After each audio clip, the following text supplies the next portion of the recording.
శ్రీ సచిదానంద సద్గురు సాయినాథ్ మహారాజ్ की जय। ఓం శ్రీ దత్తాత్రేయ గురుభ్యో నమః। శ్రీ గురు రంగావధూత నమో నమః। శనివారం పారాయణం ప్రారంభం। విశ్వనేస్తం శ్రీ రంగావధూత చరితామృతం అధ్యాయం 20 శ్రీరంగ సాధనానంద వైభవం। నారేశ్వర్కు శ్రీ పాండురంగస్వామి చేరిన మొదట్లో అక్కడ శివాలయం దగ్గర ఒక చిన్న పాక కానీ లేదా పూరి గుడిసె కానీ ఎలాంటి నివాస స్థలము ఆనాడు లేదు। అక్కడ ఉన్న ఒక వైభవ చెట్టు నీడనే ఆయన తన ఆవాసంగా చేసుకుని గడపటం ఆరంభించారు। అక్కడంతా గండు చీమలున్నాయి। అది చూచి చలించిన దాసకాక వెదురు కర్రలతో నారేశ్వరనందు చిన్న కుటీరం నిర్మింపచేశారు। అందులో ఆయన అధివాసం। ఆయన దాచుకోదగినది, దొంగలు దోచుకోదగినవి ఆయన వద్ద ఏమున్నవి కనుక ఆ కుటీరానికి తలుపులు తాళాలు అవసరం ఏముంటుంది। నిస్పృహస్య తృణం జగత్। అదో ఇదో మరేదో కావాలని ఆశ ఉన్నవాడికి ఈ లోకం విలువైనది అవుతుంది। కానీ నిస్పృహనకు ఈ జగత్తు తృణప్రాయం అంటే గడ్డిపరకతో సమానం కదా। తన ఏకైక లక్ష్యం పూర్వం మొదలుపెట్టిన ప్రాణాయామ సాధన శ్రీ గురుచరిత్ర పారాయణ కొనసాగించటం। గురుదేవులు వాసుదేవానంద సరస్వతి యతివరులు వ్రాసిన శ్రీ దత్త పురాణం అనే గ్రంథాన్ని 108 పర్యాయాలు పారాయణం చేయటం, అంతేకాక స్నాన సంధ్య పూజాదికాలైన నిత్యానుష్ఠానము ఎటూ ఉన్నది। సుమారు 2 గంటల ప్రాంతంలో నిద్రలేవటం, కాలకృత్యాలు పూర్తిగా గావించుకొని దంతధావనాదికాలు పూర్తి అయిన తరువాత ప్రార్థనా శ్లోకాలు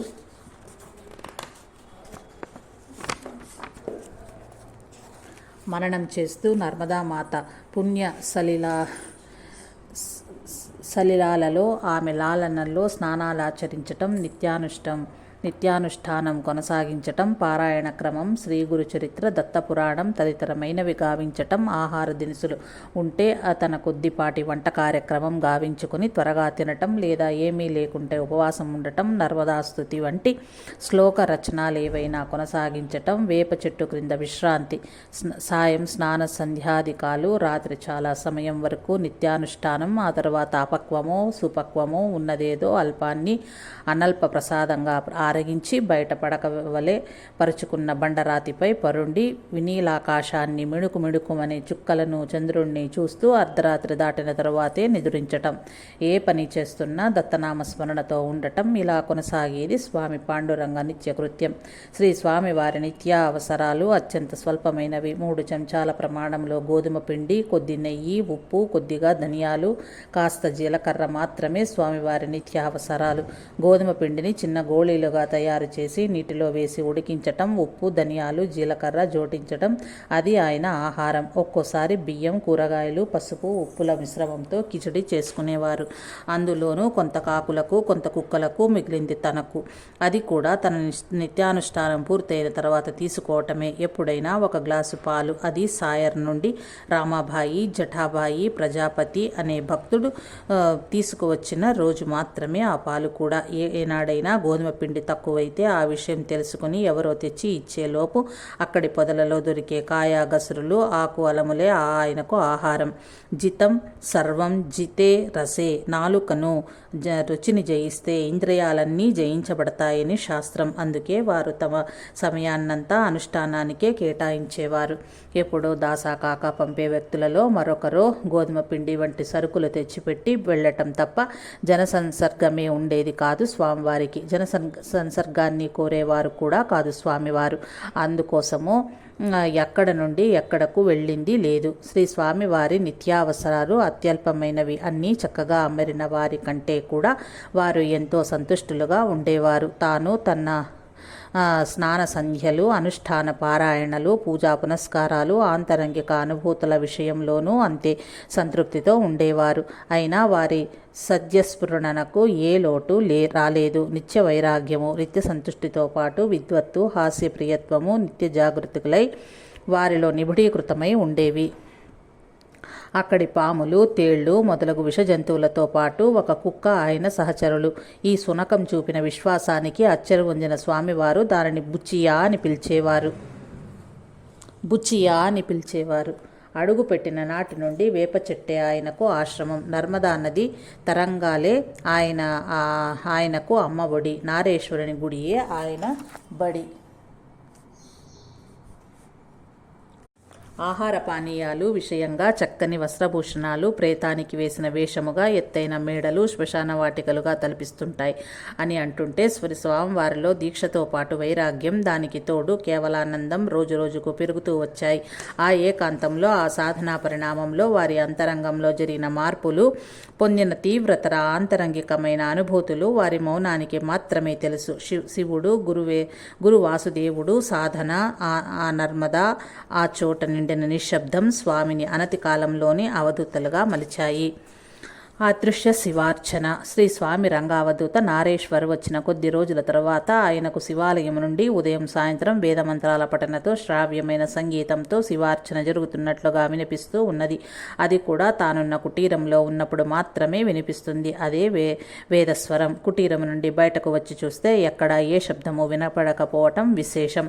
పరమ పావనమైన ఆ స్వరాలాపన దూరం నుండే వినాలని, దగ్గరకు వెళ్ళి వినే ప్రయత్నం చెయ్యరాదని స్వామివారు తలచారు.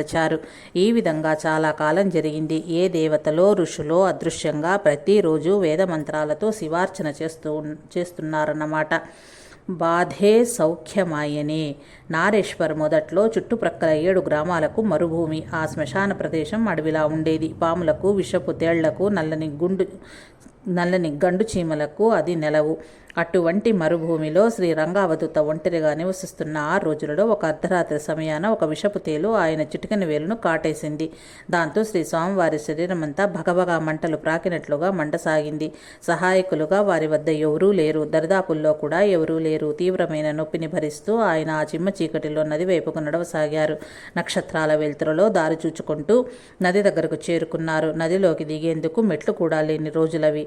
నది ఉధృతంగా ప్రవహిస్తోంది. వారు ఆ బాధతో నర్మదామాత ఒడిలోకి అలానే దిగి నీటి ప్రవాహంలో ఆ వ్రేటిని ముంచి కళ్ళు మూసుకుని అలానే చాలాసేపు ఉండిపోయారు. బాధ ఎప్పుడు శాంతించిందో కానీ మనసంతా ఉత్తేజం ఆవరించింది.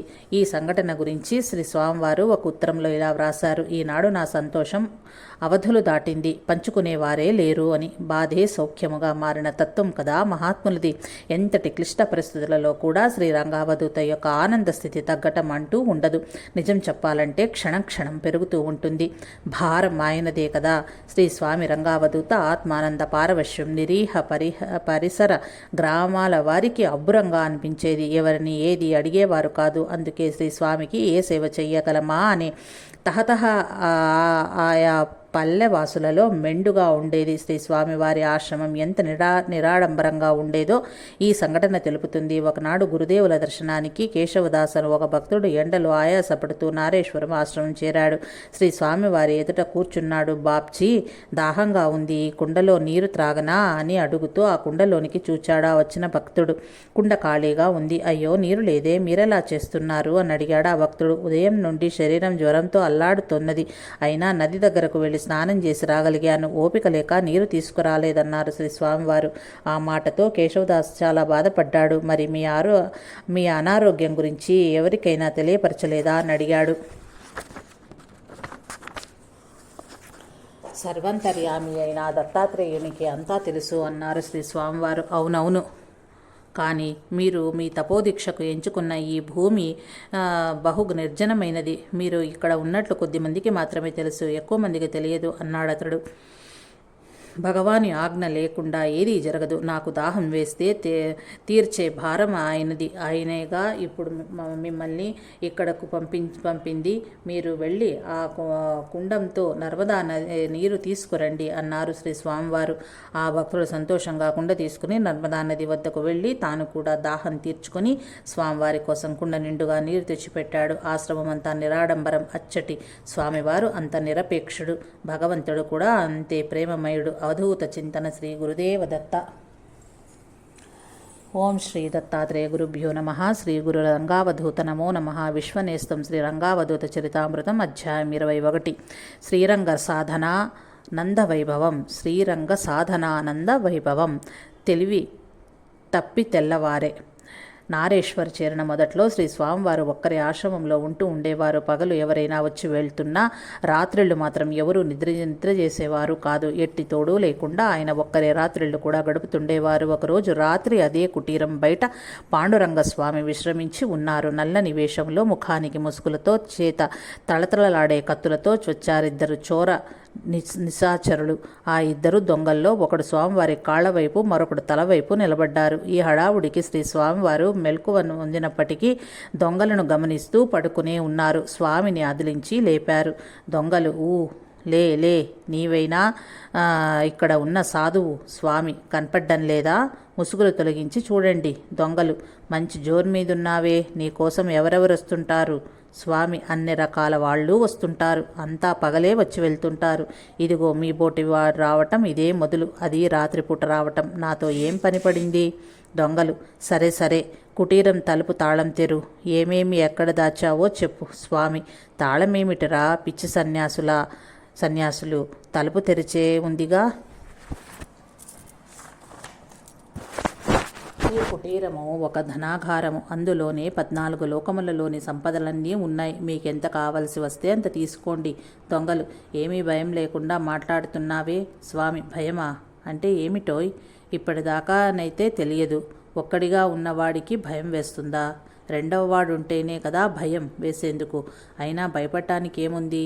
ఈ మాటలు శ్రీ స్వామివారి అద్వైత స్థితిని స్పష్టపరుచుతున్నాయి. దొంగలు, నిన్నెవరైనా కొడితే ఏం చేస్తావు? స్వామి, ఇప్పటి వరకు ఎవరూ అలా చెయ్యలేదు.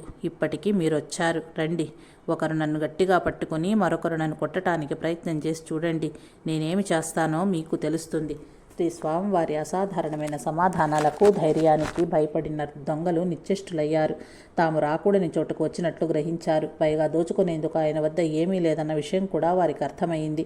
ఒక్క ఉదుటన ప్రక్కనే కట్టివేసి ఉంచిన గుర్రాల వద్దకు పరుగులతో చేరి గబగబా గుర్రాలెక్కి వెనుతిరిగి వెళ్ళిపోయారు. శ్రీ స్వామివారికి ఎవరిపైనా మమకారము లేదు, ద్వేషము లేదు, దేనికి భయము లేదు. చివరకు ఒంటరితనానికి వారు భయపడి ఎరుగరు. అయితే అదేమి విచిత్రమో కానీ ఆ దొంగలకు ఎప్పుడూ తెలిసిన దారేనా? ఆ రాత్రి ఏమైందో కానీ దారి తెలియకపోవడంతో వారు ఆ అడవిలోనే తిరిగిన చోటే తిరిగి తెల్లవారి తొలి వెలుగు రాగానే అప్పుడు దారి తెలిసి పారిపోయారు. వారి పరిస్థితి చూసిన కొందరు రైతులు శ్రీస్వామి వద్దకొచ్చారు. శ్రీస్వామి ద్వారా విషయం తెలుసుకున్నారు. ఆ దొంగలు ఆ రాత్రంతా భ్రమతో తిరగటం స్వామివారి మహిమే అనుకున్నారు. ఆ ధైర్యానికి జేజేలు పలికారు. ఆ మహిమకు వినమ్రులయ్యారు. నువ్వెవరైతే నాకేం? శ్రీ రంగావధూత నారేశ్వర్ చేరిన తొలినాళ్లలో భక్తులు కొద్దిగా వస్తూ పోతూ ఉన్నారు. ప్రపంచంలోనే ఆయన ప్రపంచం వేరు అయినా అందులో ప్రవేశించే సాహసం చేసిన మధాంధులు లేకపోలేదు. భయమెరుగుని స్వామివారి ముందు అట్టివారు ఎగిరిపడినా చివరకు వినమ్రులు కాక తప్పదు. అధికార మదం ఆయన ముందు చిందులేసి పడరాని పాట్లు పడింది. అటువంటి ఒక ఘటన. ఒక ఫౌజ్దార్ అంటే సబ్ ఇన్స్పెక్టర్ హోదాగల అధికారి రాచకార్యం మీద సమీపంలోని సాయర్ గ్రామ ప్రాంతానికి వచ్చాడు. పని పూర్తయిన తర్వాత తన కుటుంబంతో పాటు వనభోజనంలాగా పొలంలోనే గ్రామాధికారులు ఏర్పాటు చేసిన విందారగించి విశ్రాంతి తీసుకున్నారు. ఆ అధికారి శ్రీ స్వామివారి మీద నమ్మకం లేని వాళ్ళు, అసూయాపరులు కొంతమంది ఆ పోలీస్ ఇన్స్పెక్టర్ను చేరి అసలు స్వామివారు ఎవరో కనుక్కోమని పురిగొల్పారు. ఒకవేళ ఆయన రంగావధూత స్వాతంత్ర్య పోరాటం చేస్తూ ఇక్కడకు వచ్చి దాక్కున్నట్లయితే పోలీసులు అరెస్టు చేసి జైల్లో పెడతారని వాళ్ళ దురాలోచన. అనుకున్నట్లుగానే ఆ ఫౌజ్దార్ తన కుటుంబ మహిళలతో కలిసి నారేశ్వర ఆశ్రమానికి చేరుకున్నాడు. బయట కుటీరం వద్ద భక్తులందరూ శ్రీ స్వామివారి ముందు కూర్చుని ఉండగా శ్రీ స్వామివారు ఆధ్యాత్మిక విషయాలు మాట్లాడుతున్నారు. ఆ సమయంలో ఫౌజ్దార్ కూడా వచ్చి ఆ భక్తుల మధ్యలో కూర్చున్నాడు. శ్రీ స్వామివారి అతన్ని ఫౌజ్దార్గా గుర్తించినప్పటికీ అతన్ని చూడనట్లే మాట్లాడుతూనే ఉన్నారు. పూట గడుపుకునే వేషగాళ్లైన సాధువులనే ఆ ఫౌజ్దార్ ఇంతవరకు ఎరుగును. అందుకే వెటకారంగా, ఏం మహారాజ్, రోజులు బాగానే గడుస్తున్నాయా? ఇంతకు జనాలకు మభ్యపెట్టడానికి మీలాంటి వారి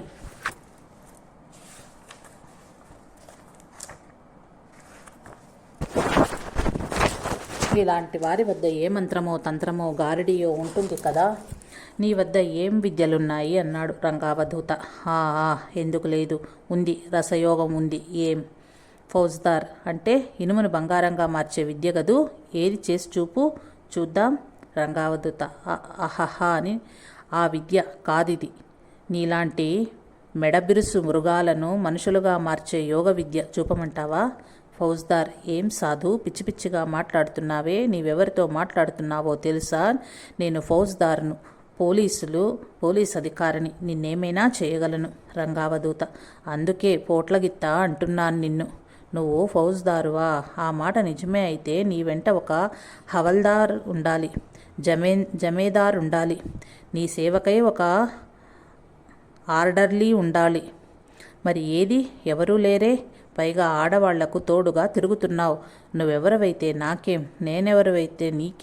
నేనెవరినైతే నీకేం చెప్పు. నా మానాన నేనుంటే నువ్వే వచ్చి అడ్డదిడ్డమైన ప్రశ్నలు అడుగుతావేం? నీ పని చూచుకుని నీ దారిన నువ్వెళ్ళు. నాతో నీకు అనవసరం. అణిగిపోయిన అహంకారంతో ఆ ఫౌజ్దారు మాట మాట్లాడక వెళ్ళిపోయాడు. వక్రబుద్ధులకు చెంపపెట్టు. శ్రీరంగావధూతను చట్టానికి పట్టించే కుట్ర ఒకటి జరిగింది. ఆ అడవిలోని ఒక పెద్ద నెమలిని ఎవరో చంపి దానిని ఎవరికీ తెలియకుండా స్వామివారి కుటీరం పరిసరాల్లో పడవేసి వెళ్లారు. ఎవరో ఒకరు ఆ నెమలి శవం చూచి భయంతో పోలీసు వారికి ఆ వార్త చేరవేస్తారు. పోలీసులు వచ్చి స్వామిని ఖైదులో వేస్తారు. అది కుట్రదారుల పన్నాగం. కానీ అలా జరగలేదు. చనిపోయిన నెమలిని చూసిన స్వామివారు ఊరి వారి ద్వారా పోలీసులకు తామే కబురు పెట్టారు. వారు వచ్చి ఆ నెమలి శరీరాన్ని తీసుకువెళ్లారు. ఆ స్వార్థపరుల ఆట చల్లలేదు. ఏదో ఆశించిన వాడికి అడ్డదారులు కావాలి. శివానుగ్రహాన్ని మాత్రమే ఆశించిన ఆ నిస్వార్థ పరునకు నాణ్యః పంథా అంటూ ఉపనిషత్తులు చూపిన ఒకే సూటి మార్గం తెలుసు. పుటపాక ప్రతీకాసో రామస్య కరుణోరసః అన్నట్లు పుటం పెట్టే కొద్దీ బంగారంలో దోషాలు తొలగి ముందు కంటే అధికంగా ప్రకాశిస్తుంది. అట్లే స్వామిలోని నిర్లిప్తత, అభయ భావన, ధైర్య ప్రతీక దీక్ష మరింత సుస్ఫుటమయ్యాయి.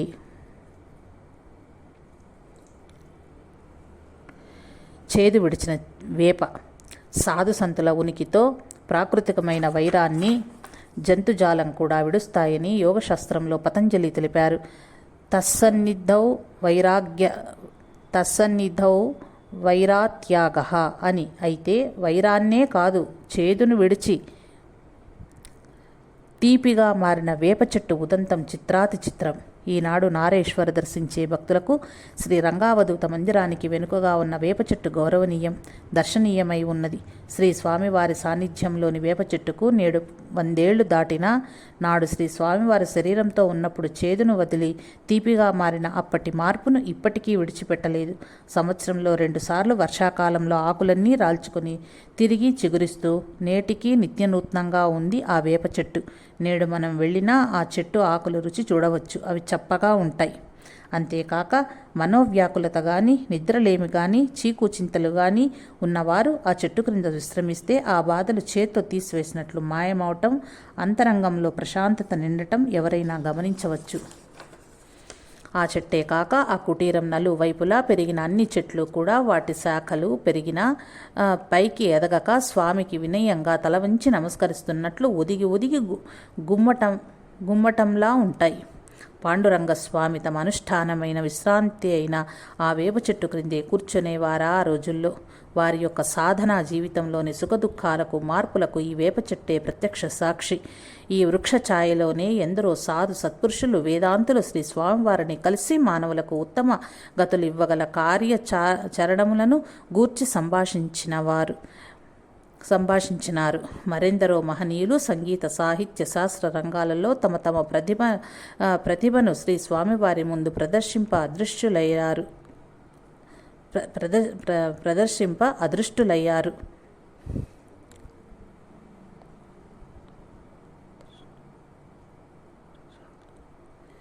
ఆయన నుండి మార్గదర్శకత్వాన్ని ఈ వృక్ష ఛాయలలోనే పొందినారు. మరెందరో ఆర్తులు గురుదేవులను ఈ చెట్టు క్రిందనే కలిసి తమ దుఃఖోపశాంతికై ఏకరువులు పెట్టుకున్నారు. భాగ్యమంటే నిజానికి ఈ నింబవృక్షానిదే కదా. శాపగ్రస్తులైన ఏ ఉత్తమ దైవాత్మయో ఇలా స్వామివారి సేవకు వినియోగింపబడి ధన్యమైనదేమో. నారేశ్వర్ గుర్తుకు రాగానే ఎవరికైనా ముందుగా తలుపులో మెదిలేది ఈ వేప చెట్టే. శ్రీ స్వామివారి లక్షణాలను ఆ ప్రాంతంలోని చెట్లు, జంతువులు పుణికి పుచ్చుకోవటం చూస్తే యోగులు మౌనంగా ఒకచోట కూర్చున్నప్పటికీ వారి ప్రభావంతో పరిసరాలు సహజసిద్ధమైన కర్కశ స్వభావాన్ని అంతే సహజంగా విడిచిపెట్టడం కంటే జరుపగల గొప్ప ప్రయోజనం మన సామాన్యుల ఉత్పత్తి వ్యయాలతో జరగగలదా? శ్రీ స్వామివారు తమ ఉనికితో మౌనంగా ప్రాణుల జీవితాలలోని చేదును అడుగకనే తొలగించటం వారి కరుణగాక మరేమిటి? అవధూత చింతన. శ్రీ గురుదేవదత్త. ఓం శ్రీ దత్తాత్రేయ గురుభ్యో నమః. శ్రీ గురు రంగావధూత నమో నమః. విశ్వనేస్తం శ్రీ రంగావధూత చరితామృతం. అధ్యాయం 22. శ్రీరంగ సాధనానంద వైభవం. దివ్యాత్ములు 3 మొసళ్ళు. ఒకనాడు సూర్యభగవానునికి అంజలి ఘటిస్తూ ఛాతీలోతు నీటిలో నర్మదా నది ఎందు నిలిచి ఉన్నారు శ్రీ రంగావధూత.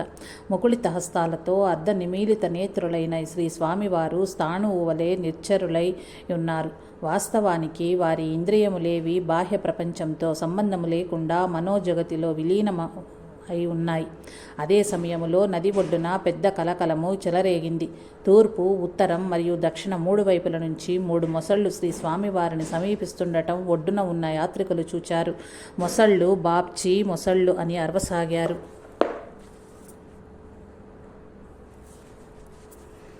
ధ్యాన నిమగ్నులైన శ్రీ స్వామివారికి ఆ మాటలేవీ వినిపించటం లేదు. క్షణక్షణానికి మొసళ్లకు స్వామివారికి మధ్య దూరం తరిగిపోతూ ఉన్నది. మొసళ్ళు వస్తున్నాయి బాప్చి, చూడండి, ఇటు వచ్చేయండి అంటూ గోలగోలగా అరిచారు. శ్రీ స్వామివారు నిదానంగా కళ్ళు తెరిచారు. లిప్తపాటు కాలములో విషయం గ్రహించారు. వెంటనే చేతిలోనికి కొన్ని నీళ్లు తీసుకుని ఏదో మంత్రం జపించి మొసళ్ళు వస్తున్న అన్ని దిక్కులకు చల్లారు.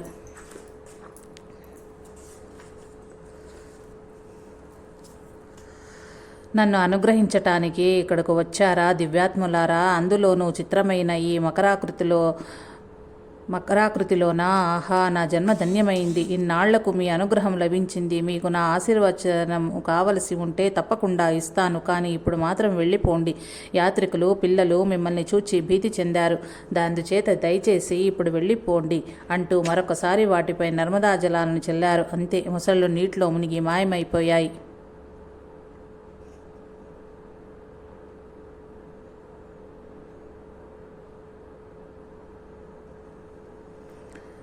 మృత్యురూపంగా మీదకొస్తున్న మొసళ్లలో ఆ విశ్వ చైతన్య శక్తినే దర్శించుకున్నారు శ్రీ స్వామివారు. త్రిమూర్తులే 3 తేళ్లు. ఒకనాటి రాత్రి వేళ కుటీరం ముందు వసారాలో భక్తుడైన అమృతలాల్ మోడీతో కలిసి శ్రీ రంగావధూత సంభాషిస్తున్నారు. విద్యార్థి దశలో శ్రీ రంగావధూతకు సహ విద్యార్థి, స్నేహితుడు కూడా అమృతలాల్ మోడీ. ఇంతలో ఒక తేలు శ్రీ స్వామి వారి వైపు తూర్పు దిక్కు నుండి వస్తూ ఉండగా అమృతలాల్ గమనించాడు. తేలు బాప్చి, తేలు అంటూ ఎగిసి గంతేసినంత పనిచేశాడు అమృతలాల్. శ్రీ రంగావధూత తేలు వైపు చూచి కొంచెం ప్రక్కకు జరిగారు. ఇంతలో అమృతలాల్ ఒక పట్టకార తీసుకువచ్చి జాగ్రత్తగా తేలును పట్టుకుని ఆశ్రమ కంచె వెలుపల వదిలివేశారు. తర్వాత వీరి సంభాషణ యథాలాపంగా కొనసాగుతుండగా సరిగ్గా అర్ధగంట తరువాత మరొక తేలు ఇంతకు ముందు దానికంటే పెద్దది, దాదాపు 6 అంగుళాల పొడవైంది, ఈసారి పశ్చిమ దిక్కు నుండి వస్తూ కనిపించింది. అమృతలాల్ మరలా అప్రమత్తుడై దానిని కూడా పట్టకారతో కంచెల వెలుపల వదిలివచ్చారు. రాత్రి చాలా సమయం అవుతూ ఉంది. వీరి సంభాషణ కొనసాగుతూనే ఉంది. కొద్దిసేపట్లోనే మరొక తేలు, ఇంతకుముందు 2 తేళ్లు వచ్చిన చోటనే దర్శనమిచ్చింది. పెద్ద తేలు బాప్చి, అమృతలాల్ అరిచాడు. శ్రీ రంగావధూత లేచి నిలబడి దాని వంక చూచారు. నిజంగా అది 9 అంగుళాల పొడవుతో భయంకరంగా కనిపిస్తోంది. నీలం, నలుపు వర్ణాల మిశ్రమంగా కనిపిస్తున్న ఆ తేలు కుట్టినట్లయితే బ్రతకటం కష్టమే. మరొక పెద్ద పట్టకార తెమ్మని శ్రీ స్వామివారు తేలును ఆ చేతి కర్రతో నొక్కి పట్టుకున్నారు. ఆ పట్టు నుండి తప్పించుకోవటానికి తేలు గిజగిజలాడింది, ముందుకు వెనుకకు పెనుగులాడింది. ఇంతలో అమృతలాల్ మోడీ మరొక పెద్ద పట్టకార తీసుకొచ్చి నైపుణ్యంగా తేలును పట్టుకుని కొంచెం వెలుపల వదిలి వచ్చాడు. మోడీ, ఇక నీ సంభాషణలు ఆపవయ్యా, అలసిన శ్రీ స్వామివారికి విశ్రాంతి అవసరమై ఉన్నది అని చెప్పటానికి త్రిమూర్తులైన బ్రహ్మ సృష్టికర్త, విష్ణు స్థితికారకుడు మరియు మహేశ్వరుడు లయకారకుడు ఇలా తేళ్ల రూపంలో వచ్చారా అని అమృతలాల్ మోడీ తలచి వెంటనే శ్రీ స్వామివారికి ప్రణమిల్లి సెలవు తీసుకున్నాడు.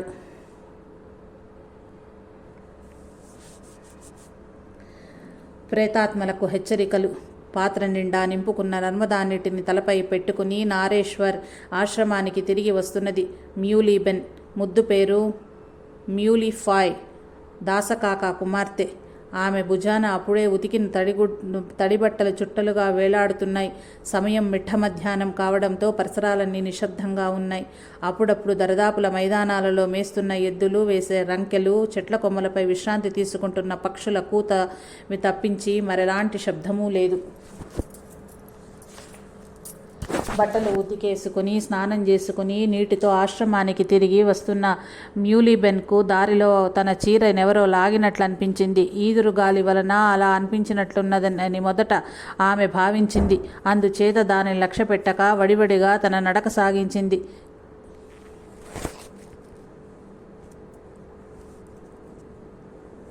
బట్టలు ఉతికేసుకుని స్నానం చేసుకుని నీటితో ఆశ్రమానికి తిరిగి వస్తున్న మ్యూలీబెన్కు దారిలో తన చీరనెవరో లాగినట్లు అనిపించింది. ఈదురు గాలి వలన అలా అర్పించినట్లున్నదని మొదట ఆమె భావించింది. అందుచేత దాన్ని లక్ష్యపెట్టక వడివడిగా తన నడక సాగించింది.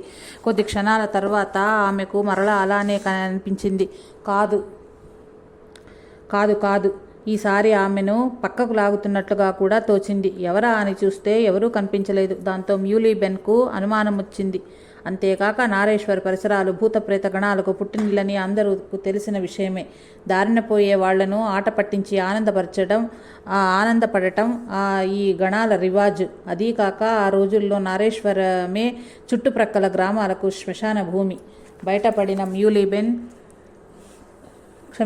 భయపడిన మ్యూలీబెన్ శ్రీ రంగావధూత నామాన్ని స్మరిస్తూ తనను రక్షించమని పెద్దగా అరుస్తూ పరుగున ఆశ్రమం వైపు దూసుకు వచ్చింది. శ్రీ స్వామివారి సన్నిధికి చేరగానే ఆమె ఒక్కసారిగా భోరున ఏడుస్తూ ఆయన పాదాలపై పడింది. కాస్త నెమ్మదించిన తరువాత జరిగినదంతా గురుదేవులకు వివరించింది. వెంటనే శ్రీ స్వామివారు ఘటనా స్థలానికి చేరుకుని అన్ని వైపులకు తిరుగుతూ బిగ్గరస్వరంతో ప్రేతాత్మలను ఎలా హెచ్చరించారు. దుర్మాత్ములారా, వినండి. ఇక మీదట మీ దాష్ట్యాలకు ఇక చోటు లేదు. నారేశ్వరమున మీ ఆటలు సాగవిక. పశుపక్షాదులతో సహా ఎవరిని పీడించినా సహించేది లేదు. ఈ చోటు విడిచి వెళ్ళిపోండి. శ్రీ స్వామివారి హెచ్చరికలు నారేశ్వరం అంతటా ప్రతిధ్వనించాయి. ఆనాటి నుండి ఆ ప్రాంతంలో ప్రేతాత్మల జాడే లేదు.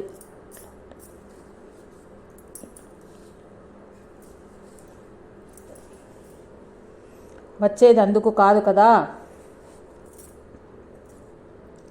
ఒకసారి శ్రీ స్వామివారిని దర్శించుకునేందుకు మోతీబాయ్ పటేల్, కాహనా పటేల్ అను భక్తులు నారేశ్వరం వచ్చారు. శ్రీరంగావధూతను దర్శించుకున్న తరువాత నారేశ్వరం నుండి తిరుగు ప్రయాణమవుతూ మోతీబాయ్ పటేల్ దత్తకుటీరపు వరండాలో ఉన్న మేకుకు ఒక చిన్న సంచి తగిలించాడు. సంచిని గమనించిన శ్రీ స్వామివారు వెంటనే అడిగారు, ఆ సంచి ఏమిటి అని. ఏమీ లేదు, ఇందులో పంచదార పొట్లం, టీ పొడి ఉన్నవి చెప్పాడు మోతీబాయ్. ఎందుకు ప్రశ్నించారు శ్రీ స్వామివారు. మీ దర్శనానికి ఎంతోమంది అనేక దూర ప్రాంతాల నుండి వస్తుంటారు. అలా వచ్చిన వాళ్లల్లో చాలామంది బాగా అలసిపోయి ఉంటారు కదా. వాళ్లకు తేనీరు, టీ అయినా అందించగలిగితే బాగుంటుంది అని ఎంతో వినయంగా చెప్పాడతడు. వాళ్ళు ఇక్కడకు తేనీరు ఆశించి వస్తున్నారా? ఎంతమాత్రమూ కాదు బాప్జీ. కానీ తేనీరు త్రాగే అలవాటు ఉన్న వాళ్లకు ఇక్కడ రాగానే తేనీరు లభించినట్లయితే ఎంతో ఆనందపడతారు. అంతేకాక కాస్త సేద తీర్చినట్లు ఉంటుంది కదా. తేనీటి ప్రియుల గురించి బాగానే ఆలోచించావు. మరి మిగతా వాళ్ళ మాట ఏమిటి? మిగతా వాళ్ళంటే? అవును, తేనీటి ప్రియులు మాదిరి ఇంకా అనేక విషయాలకు అలవాటు పడిన వాళ్ళు ఇక్కడికి రావచ్చు. మరి వాళ్ళకు కావలసిన సాధనా సామాగ్రి కూడా మీరు అందుబాటులో ఉండేలా ఏర్పాటు చేస్తారా?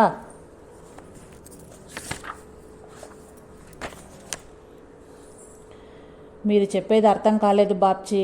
నువ్వు చెప్పిన తేనీటి ప్రియులతో పాటు కాఫీ, గంజాయి, మద్యం వంటివి సేవించే అలవాటు ఉన్నవాళ్ళు కూడా ఇక్కడకు రావచ్చు. అవునవును, మరి వాళ్ళందరి కోసం కూడా టీ, కాఫీ, గంజాయి, మద్యం టిన్నులు ఇక్కడ నిలబెడతారా? అంతేకాకుండా ఒక ఉద్యోగిని కూడా ఇందుకోసం నియమించినట్లయితే ఆ పనులు అతడు చూచుకుంటాడు గంభీరంగా పలికారు శ్రీ స్వామివారు. శ్రీ రంగావధూత అంటించిన చురకలకు నిరుత్రుడయ్యాడు మోతీబాయ్. ఆధ్యాత్మిక సాధనా వాతావరణం అలలారే నారేశ్వరాశ్రమంలో అలాంటి ఉల్లాస వస్తువుల చలామణి శ్రీ స్వామివారు అంగీకరించరని మోతీబాయ్ గ్రహించడమే కాక అంగీకరించాడు కూడా. అయితే నర్మదా పరిక్రమణ పథంలో నారేశ్వరం ఉండటం వలన ప్రదక్షిణ చేసే యాత్రికులకు అందుబాటులో ఉండే విధంగా ఏవైనా తినుబండారాలు ఆశ్రమంలో ఉన్నట్లయితే బాగుంటుందని దయాళురైన కొందరు వ్యక్తులు భావించారు. ఇందుకు శ్రీ స్వామివారు కూడా అంగీకరించారు. నిజానికి అవసరాలు వేరు, అలవాట్లు వేరు. తిండి, బట్ట, గూడు అనేవి శరీరాన్ని నిలిపి ఉంచే అవసరాలు. అలవాట్లు ఇష్టాయిష్టాలతో కూడి ఉండి మనసుకు తాత్కాలిక ఉల్లాసాన్ని కలిగించేవే. పైగా ఆ ఉల్లాసం ఆ సమయంలో ఆ భగవంతుని తలంపే లేకుండా చేస్తుందనటంలో సందేహం లేదు. భక్తులకు ఇష్టమైన పనులు చేసి తృప్తిపరిచి తమకు జేజేలు కొట్టించుకోవాల్సిన అగత్యము మహాత్ములకు ఉండదు. భక్తుల ఇష్టాయిష్టాలను దూరం చేసి పరమాత్మునికి దగ్గర చేయటమే వారి పని. అవధూత చింతన. శ్రీ గురుదేవ దత్త. ఓం శ్రీ దత్తాత్రేయ గురుభ్యో నమః. శ్రీ రంగావధూత నమో నమః. విశ్వనేస్తం శ్రీ రంగావధూత చరితామృతం. అధ్యాయం 23. గురువే గమ్యము, గురువే మార్గము. తాను తలచింది ఒకటి, భగవంతుడు కల్పించింది వేరొకటి అయితే తాను ఆస్తికుడని తలచేవానికి కూడా భగవంతుడు ఉన్నాడా లేడా అనే సంశయం కలగక మానదు. వేప విత్తు నాటి మందారం చెట్టు ఆశిస్తే వస్తుందా?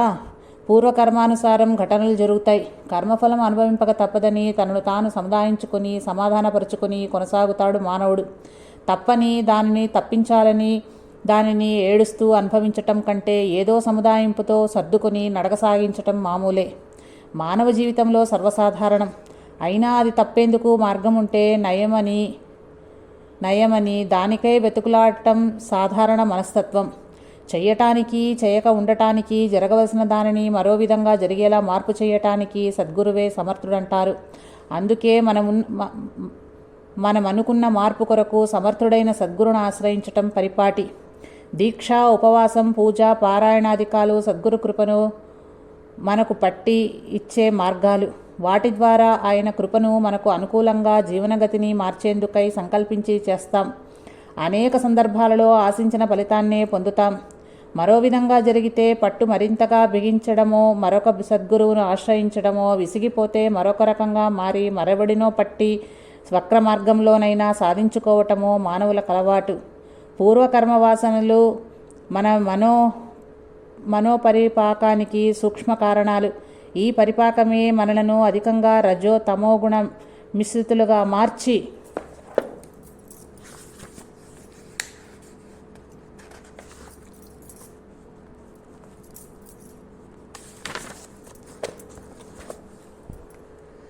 ఏ కొద్దిగానో సత్వలక్షణాన్ని కలగలుపుకుని ప్రాపంచిక, ఆదిదైనిక కార్యాచరణాలకు పూనుకునేలా చేస్తాయి. ఇదే సంకల్పం కొద్దిగా సరిదిద్దబడితే కాలానుగుణంగా అంతర దోషాలను పోగొడుతూనే సత్వక్షమతను పెంపొందింప చేయగలవు.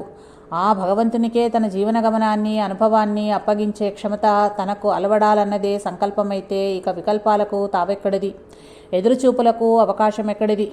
పడే ప్రతి అడుగు ఆయనకు దగ్గర చేసేదే అవుతుంది. అదే అమోఘపథం. ఆయనే దిగ్దర్శకుడు. నిర్ణయం సరైనదా కాదా, ఇదా అదా అనే సంశయం ఉత్పన్నమయ్యే అవకాశం ఉండగలదా? శ్రీ రంగావధూత నడత దీనికి ధీటైన జవాబులుగా నిలుస్తాయి. శ్రీ పాండురంగ అవధూత ఆ నిర్జన నారేశ్వర క్షేత్రములో సర్వేశ్వరుని సమక్షములో శ్రీ దత్తపురాణం 108 పారాయణాలు దీక్ష పూర్తి చేశారు. పారాయణ పూర్తయిన జరిగిన సంఘటనలు, వాటికి ఆయన స్పందించిన తీరు, లోకానికి వనగూడిన ఫలితాలు ఆ సంకల్ప స్వచ్ఛతకు తర్పణాలు. సద్గతి కొరకో, ఉద్గతి కొరకో, మరో మామూలు సాంసారిక బాధ నివారణకో ఉద్దేశించి చేసే ఏ దీక్ష అయినా పూర్తి అయిన తరువాత శాంతి హవనం, భోజనం వంటి ఉద్యాపన కార్యాచరణ తప్పనిసరి. సాంసారిక ప్రాజ్ఞులు ఈ సందర్భాన్ని శత్రువులతో స్నేహాన్ని, మిత్రుల సహకారాన్ని, బంధువులతో ప్రాభవాన్ని సాధించుకునేందుకు చక్కగా ఉపయోగించుకుంటారు. ఖర్చుకు వెనకాడరు. కానీ శ్రీ రంగావధూత తీరే వేరు. ఆధ్యాత్మ పురోగమనానికై చేసిన దీక్షను తన యొక్క ఆధ్యాత్మిక పురోగతి కల్పించే విధానంగానే ఉద్యాపన చేయదలిచారు. 108 పారాయణాలకు గాను 108 రోజులలో నర్మదా నది పరిక్రమణ పూర్తి చేయటానికి నిశ్చయించుకున్నారు. చెప్పుకోవటానికి, వినటానికి బాగుంది. కానీ నెలల తరబడి చేసే నర్మదా పరిక్రమణం 108 రోజులలో పూర్తి చేయడం అంటే మాటలు కాదు. కానీ సాధ్యాసాధ్యాలు ఆయన దృష్టిలో లేవు.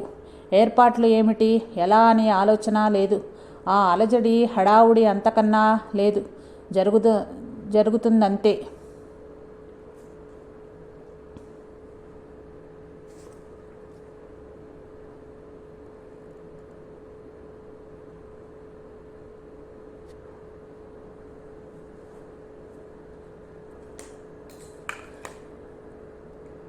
ఈ ఉద్యాపన ఆలోచన అలా ఉండగానే ఆశ్చర్యకరంగా ఆయన మదిలో మరొకటి గూంచీభూతమైనది.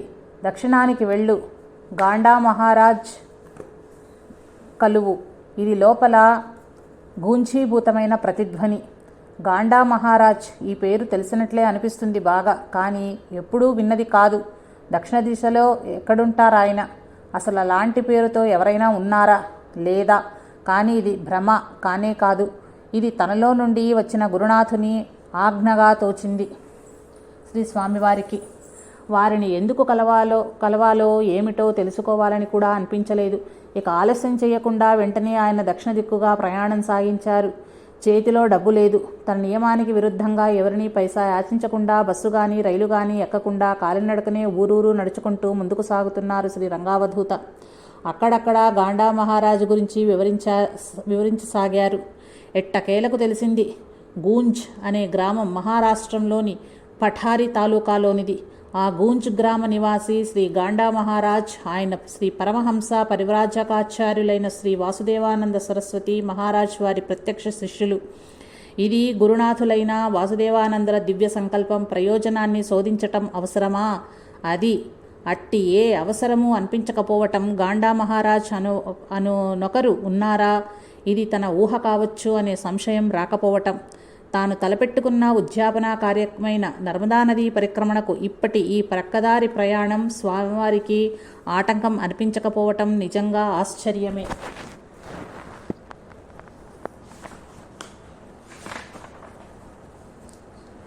కానీ ఇది ఆ స్వచ్ఛ సంకల్ప దీక్షాఫలమై పరిపక్వమైన ఆ రంగహృదయం పట్టిన దివ్య మార్గం. ఇక ఎంత తిరిగినా దానికి తిరుగులేదు. జరిగేది పునశ్చరణ చేస్తే జరగబోయేది ఉత్తమమైన ఉద్యాపన విధానమేనని తెలిసి ఆశ్చర్యం కలిగిస్తుంది. గాండా మహారాజ్ సంయోగం శ్రీ గురుమూర్తి చరిత్ర గ్రంథ పరిష్కరణ. గుజరాత్ రాష్ట్రంలో సూరత్ జిల్లాలో తలంగాపూర్ అనే గ్రామం ఉంది. ఆ గ్రామంలోని ఒక బ్రాహ్మణ కుటుంబంలో శ్రీ దహియాబాయ్ కాశీబెన్ దంపతులకు జన్మించిన ధన్యాత్ములు గాండా మహారాజ్. తల్లిదండ్రులు పెట్టిన పేరు కళ్యాణ్. చిన్నతనం నుండి కళ్యాణ్ అందరు పిల్లలుగా కాకుండా సహజంగా వింతగా ప్రవర్తిస్తూ ఉండేవాడు. పిల్లవాడి ప్రవర్తనతో ఇంట్లో అందరూ ముద్దు చేస్తూ గాండా, పిచ్చి అని ప్రేమగా పిలుస్తూ ఉండేవారు. ప్రాపంచిక విషయాల పట్ల విముఖంగా ఉంటుండేవాడు. అదే అందరి దృష్టిలో పిచ్చిగా భావించబడింది. గాండాకు చిన్ననాడే వివాహం చేశారు. కానీ ఆధ్యాత్మిక ఆనందాన్ని పొందాలని పుట్టుకతోనే ఉన్న కోరికతో గృహస్థ జీవితాన్ని, తల్లిదండ్రులను, భార్యను వదిలి ఓంకారేశ్వర అరణ్యంలోకి కదిలాడు. ఆ అరణ్యంలో నర్మదా తీర ప్రాంతాన ఉన్న మన్ఘాట్ ప్రాంతంలో తపోసాధన ఆరంభించాడు. మన్ఘాట్ నిర్మానుష్యమైన భయంకరమైన ప్రాంతం. ఓంకారేశ్వర్కు కొద్ది దూరంలో ఉన్న నేమావర్ మధ్యప్రదేశ్ వద్ద పాండురంగ బాబా అనే సాధువును దర్శించటం, మాట్లాడటం జరిగింది.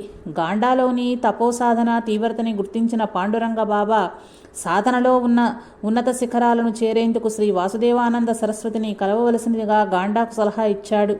శ్రీ వాసుదేవానంద సరస్వతి స్వామివారు దేశాటన చేస్తూ అక్కడక్కడ చాతుర్మాసాలు చేస్తూ దత్త ప్రచారాన్ని, సనాతన ధర్మ ప్రచారాన్ని విరివిగా నిర్వహిస్తున్నారు. ఆ రోజులలో శ్రీ వాసుదేవానంద సరస్వతి స్వామివారు సినోర్లో చాతుర్మాసం చేస్తున్న రోజులలో గాండా దర్శించుకున్నాడు. శ్రీ గురుదేవుల మార్గదర్శనాన్ని ఆకాంక్షించిన జిజ్ఞాసి ఈ గాండా సినోర్లో గాండా తమను కలవకముందే ఆయన సినోర్లో కలుసుకునే విషయం, ఆయన తమ పరివారంలో కలిసిపోతాడని శ్రీ వాసుదేవానంద సరస్వతి స్వామివారు తమ శిష్యులతో చెప్పటం విశేషం. నిజానికి వారి దగ్గర శిష్యరికంతో గడపడం అంటే మాటలు కాదు. ఆయన తీవ్రమైన క్రమశిక్షణ కలిగిన కర్మయోగి. ఎంతోమంది వచ్చి కూడా ఉండలేక వెనుదిరిగి వెళ్ళిపోయిన వారు అధికం. స్వతహాగా గాండా గుజరాతీ పారమార్థిక విషయాల పట్ల ఎంతో శ్రద్ధ కలిగినవాడు. ఆయన ఆకాంక్ష తీర్చే గురువు లభించగా ఆయన సాన్నిధ్యంలో గాండా యోగాభ్యాసాది సాధనలను క్షుణ్ణంగా నేర్చుకున్నాడు. దీక్షగా అభ్యసించాడు. హఠయోగ సిద్ధుడయ్యాడు. గురుచరణ సేవ అత్యంత శ్రద్ధతో చేశాడు. శ్రీ వాసుదేవానందులే ఇదిగో చివరికంట నన్ను వదలక నిలవగలిగిన మొదటివాడు నాకు లభించాడు. ఈ గాండా ఉత్తమ శిష్యుడు అని ఆయనకు కితాబిచ్చారు. సంతోషంగా ఆయనకు సన్యాసాశ్రమ దీక్ష ఇచ్చారు. వాసుదేవానంద స్వామి వారు ఆయనకు యోగానంద సరస్వతి అనే ఆశ్రమనామం ప్రసాదించారు. ఆ తరువాత ఒక క్రొత్త ప్రదేశాన్ని వెతికి అనుకూలమైన చోట నివసించమన్నారు. గురుదేవుల ఏర్పాటుతో ఆయన మహారాష్ట్రలోని గూంజ్ని తన కార్యాచరణ క్షేత్రంగా ఎన్నుకున్నారు. గాండా శ్రీ గాండా మహారాజుగా, శ్రీ యోగానంద సరస్వతిగా ప్రసిద్ధికెక్కారు. శ్రీ గురుమూర్తి చరిత్రను మరాఠీ భాషలో ఓవి ఛందస్సులో వ్రాయటం ఆయనకు విధించబడిన కార్యం. అది శ్రీ వాసుదేవానంద స్వామి వారి చరిత్ర. అయితే గాండా మహారాజ్ యొక్క మాతృభాష గుజరాతీ కావడంతో మరాఠీలో వ్రాస్తున్న శ్రీ గురుమూర్తి చరిత్రలో ఒక్కో చోట భాషాపరంగా, ఒక్కో చోట ఛందోపరంగా ఆయనకు సంశయాలు ఉండిపోయాయి. నిర్దిష్టంగా చేయవలసినది చరిత్ర రచన. మరి ఆ సంశయాలు ఎలా తీరేనా అని తన గురుమూర్తికి హృదయాంతరాలలో మొరబెట్టుకున్నారాయన. ధ్యానంలో ఉండగా శ్రీ వాసుదేవానంద స్వామివారు ఆయనకు గోచరించి, ఏమీ గొడవలేదు, స్వాంత చిత్రుడవ కమ్ము, ఒక బ్రహ్మచారి వచ్చి ఆ పని చేసి పడతాడు అని చిక్కు తీర్చారు. ఆ వచ్చే బ్రహ్మచారి కోసం శ్రీ గాండా మహారాజ్ వేచి ఉన్నారు. బాధ్యత తీసుకున్న శ్రీ వాసుదేవ గురువులు ఆ బ్రహ్మచారికి, అదే మన శ్రీరంగావధూతకు అలా సూక్ష్మ మానసిక స్థాయిలో దక్షిణానికి వెళ్ళు, గాండా మహారాజును కలువు అని ఈ దక్షిణ దిశా ప్రశస్తాన్ని నిర్దేశించారు.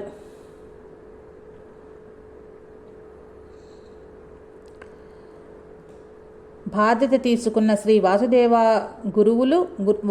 గురుదేవులు ఆ బ్రహ్మచారికి, అదే మన శ్రీ రంగావధూతకు అలా సూక్ష్మ మానసిక స్థాయిలో దక్షిణానికి వెళ్ళు, గాండా మహారాజును కలువు అని ఈ దక్షిణ దిశా ప్రస్థానాన్ని నిర్దేశించారు. ఆహా, ఏమి దివ్య సంకల్పాలు! ఎక్కడి గాండా, ఎక్కడి రంగా, ఇరువరికి వాసుదేవులే గురువు కావటం ఇంకా చిత్రం కదూ. ఈ ఇరువురిని తన చరితామృత రచనా వ్యాసంగంలో భాగస్థులుగా చేయటం వారిరువురూ ఎరుగని విచిత్రం కదూ. ఇరువురికి సంయోగం తామే ఏర్పాటు చేయటం అద్భుతమే కదా. గురుచరణాలే శరణం అనడం నిజంగా చేతనైతే చెయ్యి పట్టుకుని సాధనా మార్గం కడగంటూ ఆయన నడుపుతారనటానికి మరొక తార్కాణం అనవసరం. ఇది అనన్యయోగం.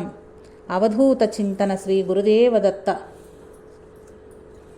ఓం శ్రీ దత్తాత్రేయ గురుభ్యో నమః. శ్రీ గురు రంగావధూత నమో నమః. విశ్వనేస్తం శ్రీ రంగావధూత చరితామృతం అధ్యాయం 24. విరాజమానం శ్రీ దత్త వైభవం. సత్యయుగము నుండి భగవంతుడు తాను సృజించి ప్రవేశించి నడుపుతూ ఉన్న లోకాలను, సృష్టి స్థితి లయ కార్యాలను తానే బ్రహ్మ విష్ణు శివులనే ముమ్మూర్తులుగా మారి నెరవుతూ ఆ లోకాలలో సత్వ రజ సమములనే తన గుణాతీత విభావరిలో ఉండి జన్మించిన త్రిగుణాల సమాన విభేదాలతో మంచి చెడులనే ద్వంద్వాలను నడుపుతూ చెడు పాలు ఎక్కువైన సమయములో త్రిమూర్తులలో విష్ణు శివుల అంశములో తానే చెడును శిక్షించి ఒకవైపున మంచిని పోషిస్తూ వస్తున్నాడు. మరొక వైపున త్రిమూర్తుల సమాహార రూపంగా అత్రి అనసూయలకు తనను దత్తునిగా అర్పించుకుని దత్తాత్రేయమూర్తిగా తన బోధను ఆధారం చేసుకుని లోకంలో సత్వగుణాన్ని పెంచి పోషించి జ్ఞానబోధ చేసి జిజ్ఞాసులుగా మార్చి అన్నిటా ఉన్న తననే చూచేందుకు తగిన మార్గం బోధించే గురుమూర్తిగా అవతరించాడు. శ్రీరామకృష్ణాది అవతారాలు ఆయా కాలాల్లో పెచ్చరిల్లిన దుష్టశక్తులను ఆణచే కార్యం నెరవేర్చవచ్చినవి కనుక అవతార కార్యం పరిసమాప్తి కావడంతోటే మరుగునకు వెళ్ళినవి. కానీ అజ్ఞానం అనేది సృష్టి వైవిధ్యం ఉన్నంతకాలం ఉండేదే కనుక ఆ అజ్ఞానాన్ని పారద్రోలి లోకులకు జ్ఞాన మార్గం పట్టించే పని నిరవధికము అపరిహార్యము కనుక దత్తావతారం అప్పటి నుండి ఇప్పటికీ ఎప్పటికీ కొనసాగుతూనే ఉంటుందని పురాణాల ఆధారంగా చెబుతున్నారు విజ్ఞులు.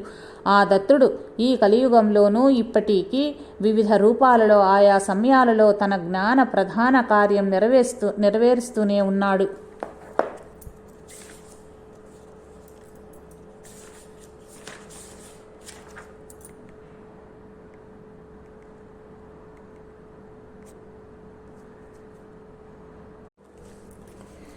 కలియుగంలో మొదటి దత్తావతారం ఆంధ్రప్రదేశ్లో గోదావరి తూర్పు తీర ప్రాంతంలోని పిఠాపురంలో జనించింది. అప్పలరాజు సుమతి అనే బ్రాహ్మణ దంపతులకు శ్రీపాద శ్రీవల్లభునిగా దత్తజననం జరిగింది. ఎన్నో లీలలు చేసి ఎందరినో భక్తులను అనుగ్రహిస్తూ ఎందరినో సాధనా మార్గంలో తరింపజేస్తూ శ్రీపాద వల్లభులు కురుగుడ్డ అనే పిలువబడే కృష్ణా తీరంలోని కురువపురంలో స్థిరులై ఎందరినో ఉద్ధరించిన వారై తాము నృసింహ సరస్వతిగా అవతరించవలసిన సమయం ఆసన్నమైనదని ఎరుకపరిచి కృష్ణానది జలాలలో అంతర్ధానమైనారు. శ్రీపాద శ్రీవల్లభులు. దిగంబర దిగంబర శ్రీపాద వల్లభ దిగంబర అన్న మంత్ర సదృశమైన మహిమగల నామము లోకానికి అందినది. ఆ దత్తప్రభుయే ఆ శ్రీపాద శ్రీవల్లభ స్వామియే మహారాష్ట్రలోని కారంజాలో శ్రీ నృసింహ సరస్వతి స్వామిగా అవతరించారు. వారి ప్రతి శ్వాస ఒక అద్భుతావాహమే, ప్రతి మాట జ్ఞాన ప్రదీపకమే, ప్రతి కరుణ కటాక్ష వీక్షణము ఆనంద ప్రేరకమే. శ్రీగురుడుగా ప్రసిద్ధి చెందిన శ్రీ నృసింహ సరస్వతి స్వామివారు తమ తపోమహిమతో దివ్యలీలతో ఎందరికో గురుదేవులుగా నాటికి నేటికి కూడా భక్తుల హృదయాలను అలంకరించారు.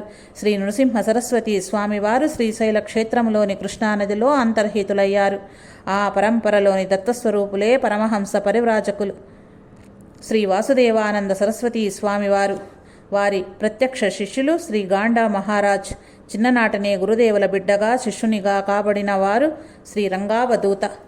ఆ గురువు ఈ శిష్యులు ఇద్దరికూ పరిచితులే. కానీ ఈ శిష్యులిరువురూ ఒకరి గురించి ఒకరు విని ఉండలేదు. వారిరువురికి శ్రీ గురు చరితామృతం అనే గ్రంథ నిర్మాణం పరిష్కార కార్యానికనుజ్ఞ శ్రీ వాసుదేవానందులే ఇచ్చినది. ఆ పనికై వారి ఇరువురూ కలిసే విధంగా ప్రేరణ కలిగించినది వారే.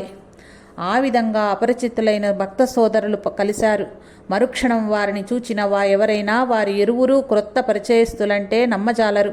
అది సహజం కదా. అక్షర రాక్షసం. దత్తస్వరూపులైన శ్రీ వాసుదేవానంద స్వామి వారి నడిపింపుతో ఆదేశంతో శ్రీరంగావధూత వచ్చిన విధానాన్ని ఆలకింపు చేసుకున్న శ్రీ గాండా మహారాజ్ తాము వ్రాస్తున్న శ్రీ గురుమూర్తి చరిత్ర శ్రీ వాసుదేవానంద స్వామి వారి చరిత్రలో చేయాల్సిన సవరణల కోసం గురుదేవులు పంపిన బ్రహ్మచారి ఈ రంగావధూతయని రూఢీ చేసుకున్నారు. ఓవి ఛందస్సులో మరాఠీలో వ్రాస్తున్న శ్రీ గురుమూర్తి చరిత్రను శ్రీ రంగావధూత ముందుంచి అందలి భాషను ఛందస్సును సవరింపవలసినదిగా శ్రీ గాండా మహారాజ్ కోరారు. సహజంగానే గుజరాతీ మరాఠీ సంస్కృత భాషల్లో కవి పండితులు అయిన శ్రీ రంగావధూత ఆ వ్రాతప్రతిని చూచి అందులో చిన్న చిన్న లోపాలు చెప్పారు, సవరణలు సూచించారు. కానీ గాండా మహారాజుకు కోపం వచ్చింది. అప్పుడక్కడ ఉన్న భక్తులు మాట లేక మ్రాన్పడి చూస్తూ ఉన్నారు. హాస్య చాతుర్యం సజ్జ స్ఫూర్తి ఔపాసన పట్టిన శ్రీ రంగావధూత తన చమత్కార భాషణంతో సున్నితంగా తప్పును సరిదిద్దటాన్ని సమర్థిస్తూ అచ్చైన పుస్తకములో అక్షర దోషాలు దొర్లుతాయి, అవి ఎత్తి చూపితే ముద్రాపకులు అయ్యా ఆ దోషాలు మీరిచ్చిన వ్రాత ప్రతిలోనివే అని, అవి అలానే దొర్లినవి, అచ్చులో మరుసటి ముద్రణలో ముద్రారాక్షసాలను సవరిస్తాము అంటారు. సాక్షర అంటే చదివినవాడు, అక్షరయుక్తుడు అని అర్థం. అట్టివాడు తిరగబడితే రాక్షస అవుతాడు. అది తెలిసి సవరిస్తే సాక్షరగానే మారుతుంది. కనుక ఈ దోషాలు ప్రతిలో వ్రాసిన వానివే. ఆ రాక్షసాలను సవరించి సాక్షరాలుగా దిద్దటమే నేను చేసింది. మరంతేకాని హృదయ భావనలను నేను మార్చగలిగిన వాడిని కాను అని చెప్పారు. గాండా మహారాజుతో సహా అందరూ ఆనందాంతరంగులయ్యారు. శ్రీరంగావధూత అక్కడకు వచ్చిన పని పూర్తి అయినది. పితృతిథి నిర్ణయం. శ్రీ గురుమూర్తి చరిత్ర గ్రంథం పని జరుగుతున్న సమయంలోనే కొందరు భక్తులు పితృతిథి నిర్ణయ విషయం కోసంగా శ్రీ గాండా మహారాజ్ వద్దకొచ్చారు. తమ యొక్క 2 వాదాలలో ఏది సరైనదో దేనిని అనుసరించాలో తేల్చవలసిందని ఆయన అభ్యర్థించారు. ఇది శాస్త్ర విషయుక్తమైన చిరు తగవుగా భావించిన శ్రీ గాండా మహారాజ్ దీనికి మా రంగ బ్రహ్మచారి వద్దకెళ్ళండి, సరైన సమాధానం దొరుకుతుంది అని చెప్పి పంపారు. ఈ విషయంలో దేశంలో 2 విధాలైన గణన ప్రాచుర్యంలో ఉన్నవి. ఒకటి సాయణ విధానం, రెండవది నిర్ణయ సాగరం విధానం. రెండు విధాలుగా తిథుల నిర్ణయం ఘటికలతో నిర్ణయింపబడతాయి. గణన విధానంలోని వ్యత్యస్తం వలన తిథి సమయాల నిర్ణయంలో కొద్ది తేడాలుంటాయి. ఒక విధానంలో ఫలానా తిథి అపర్ణాహానికి ముందే పూర్తయితే రెండవ విధానం అదే రోజున అదే తిథి అపర్ణాహం తర్వాత వరకు ఉన్నట్లు తేలుతుంది. అలాంటి తిథి సమయంలో తేడాలున్న ఆ తిథులలో తండ్రి తిథి పెట్టవలసిన వారు ఈ గుంజాటనలో పడి వీరి వద్దకొచ్చారు. ఎవరి విధానం వారికి గొప్ప, ఎవరిని సమర్థించినా చిక్కే. రంగబ్రహ్మచారి ఎవరి తల్లిదండ్రులు ఆ నెలలో మొదటి పక్షంలో పరమపదించారో వారు సాయణ విధానాన్ని, ఎవరి పితరులు రెండవ పక్షంలో స్వర్గస్థులయ్యారో వారు నిరయణ విధానాన్ని అనుసరించి తిథి నిర్ణయం చేసుకొని అనుసరించండి అని చెప్పారు. ఆ సమాధానం ఇరుపక్షాల చిక్కును సమాధానపరిచింది. గాండా మహారాజ్ రంగబ్రహ్మచారుల సూక్ష్మబుద్ధిని బహుదా కొనియాడారు. ఇట్టివి శ్రీ గురుమూర్తి చరిత్ర సవరణ సమయంలో ఎన్నో జరిగినవి. గాండా ఆశీస్సుల నర్మదా పరిక్రమ యాత్రకు శ్రీకారం. శ్రీ రంగావధూత పర్యవేక్షణలో నర్మదా పరిక్రమం అనంతరం శ్రీ గురుమూర్తి చరిత్ర గ్రంథం చక్కగా ముద్రించబడినది. శ్రీ గాండా మహారాజ్ సన్నిధిలో లభ్యమైన శ్రీ వాసుదేవానందుల వారి ఇతర రచనలు రంగావధూతలో ఆధ్యాత్మిక ఉత్ప్రేరకాలు అనదగిన రచనా వ్యాసంగాన్ని వెన్నెలలా వెలిగించాయి. ప్రత్యక్ష శిష్యులైన గాండా మహారాజ్ గురుదేవులు అవతారం చాలించినా కూడా ముందటి రోజులలో వలె ప్రతిదీ గురుదేవుల ఆజ్ఞపై ఆధారపడి చేసేవారు. ఆ విధానం ఒక అద్భుతం. అది పరికించి చూచిన రంగావధూత ఆశ్చర్యచకితులై వారు కూడా ఆ విధానాన్ని సొంతం చేసుకున్నారు. శ్రీ గాండా మహారాజ్పై తనకున్న భక్తి, ప్రేమ శ్రీ రంగావధూత పలికిన ఈ క్రింది గుజరాతీ పలుకులలో తేటతెల్లమవుతుంది. గాండా సమగురు భక్తానా ధితో బిజో క్యామ్యా వారి జావు తన్నామపర వందన కరుం సదయా. గాండా సమముడైన గురుభక్తుడు కనరాడు ఇలా లేడు. గాండా పేరంటే నాకగు పూల కాంకురులు. సమ్మోహన రాగమయమా గాండా నామం. అడుగులంటి మొక్కేను గురుభక్త రాయా. హుబ్లీ కొల్హాపూర్ రైలు మార్గంలో గూంజ్ స్టేషన్ ఉన్నది. ఆ ఊరిలో గాండా మహారాజ్ సంస్థానం ఉన్నది. గాండా మహారాజ్ 1936వ సంవత్సరంలో సమాధి చెందారు. వారి తర్వాత శ్రీ చింతామణి మహారాజ్ ఆ సంస్థానాన్ని నడిపారు. వారి తదుపరి నేడు శ్రీ చెన్నూ మహారాజ్ సంస్థానాన్ని నడిపిస్తున్నారు. శ్రీ రంగావధూత తమకు తాము విధించుకున్న 108 దత్త చరిత్ర పారాయణ వ్రతానికి ఉద్యాపంగా ఎంచుకున్న విధానం నర్మదా పరిక్రమం. శ్రీ గురు చరిత్ర పారాయణ ఆయన తమకు తాము విధించుకున్నది కాగా తమ చరిత్ర పరిష్కృతి గురువులు శ్రీ వాసుదేవానందులు ఆయనకు విధించిన మరో దీక్ష. అందుకే గురుబాంధవులైన శ్రీ గాండా మహారాజ్ కలయిక ఆశీర్వాదాలందటం గురుకృపయే. శ్రీ గాండా మహారాజ్ వద్ద ఆశీర్వాదాలతో సెలవు గైకుని శ్రీ రంగావధూత మార్గంలోని కొన్ని ముఖ్య పుణ్యక్షేత్రాలు దర్శిస్తూ గుజరాత్లోని మోర్కాట్ అనే ఊరు చేరారు. నర్మదా ప్రదక్షిణకు కావలసిన ఏర్పాట్లు పూర్తి గావించుకుని ఓంకారేశ్వర మందిరం చేరుకున్నారు. అక్కడ శివార్చన చేసి ఏ నర్మదామాతను పరాంబగా భావించి ఆ తల్లిని ఆసరగా చేసుకుని నారేశ్వర్లో శ్రీ దత్తపురాణం పారాయణ వ్రతాన్ని పూర్తి చేశారో ఆ తల్లి గట్టు వెంబడి నర్మదా నది ఉత్తర తటం మీదుగా అదే ఏకధ్యాసతో పరిక్రమ యాత్ర అక్టోబర్ 6, 1927 ఆరంభించారు శ్రీ స్వామివారు. అవధూత చింతన శ్రీ గురుదేవ దత్త.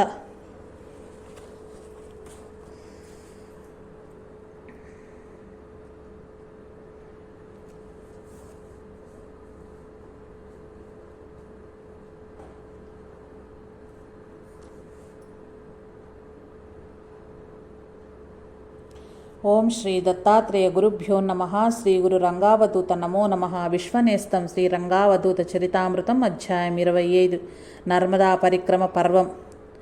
కామః క్వాపి గతో భయం విగళితం మోహః ప్రణష్టో మహాన్ ఆలస్యం విపినే గతం పరమహో చిత్తం చకోరహై హృతం పాపం క్వాపి పలాయితం తవ భయా మృత్యుర్ముఖతో మారకః కః స్తోం ప్రభవేదనంగ రిపుజే శేషోపి మూకీకృతః. తల్లి నర్మదా, నీ దరినున్నా చాలు, నీ క్షీరం పానం చేసినా చాలు, నీ నీట స్నానమాడినా చాలు, కోరికలు పారిపోతాయి, భయం జారిపోతుంది, మోహం నాశనమవుతుంది, సోమరితనం అడవిదారి పడుతుంది, చిత్తం నీ నీటిపై తిరుగాడే చకోర కూజితాలచే హరింపబడుతుంది, పాపాలు ఆవిరైపోతాయి, మరణాన్నిచ్చే మృత్యువే నిన్ను చూచి భయం చేత చచ్చిపోతుంది.